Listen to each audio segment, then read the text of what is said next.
ನಿಮ್ಮನ್ನ ಹೇಳಿ. ನಾನೇ ಸ್ವತಃ ಮುಂದೆ ನಿಂತು ಸ್ವಾಗತಿಸ್ತಾ ಇದ್ದೇನೆ. ಅಷ್ಟು ಕೂಗುದು ಯಾಕಂ? ಪ್ರತಿಕ್ರಿಯಂ ಅಷ್ಟು ಜೋರು ಬೇಡಂ, ಹಾ ಮೆಲ್ಲೆ ಇರ್ಲಿ. ಮೆಲ್ಲಂ ಹೌದಂ. ಆಯ್ತಂ. ಹಾ ಹೇಳಿ. ವಿಶೇಷವಾಗಿ ನಮ್ಮ ನಾಡು ಶೃಂಗರಿಸಲ್ಪಟ್ಟಿದೆ. ಹೌದು. ಕಾರಣ ಹಾ. ನಡೆಯುವಂತಹ ನಾಟ್ಯ ಸ್ಪರ್ಧೆ. ಇದು ಎಳೆದು ಹೋಗ್ತಾ ಉಂಟಂ.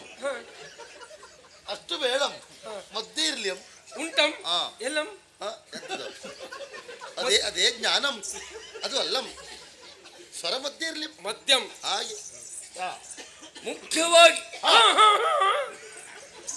ಮಹಾರಾಣಿಯವರೇ ನಾಟ್ಯ ಸ್ಪರ್ಧೆಯಲ್ಲಿ ಭಾಗವಹಿಸ್ತಾ ಇದ್ದಾರೆ. ಇದು ಕಸ ಸಿಕ್ತದಕ್ಕೆ. ಕಸ ಸಿಕ್ಕರೆ ಹಾಗೆ ಆಗೋದು. ಮದ್ಯಂ ಮದ್ಯಂ.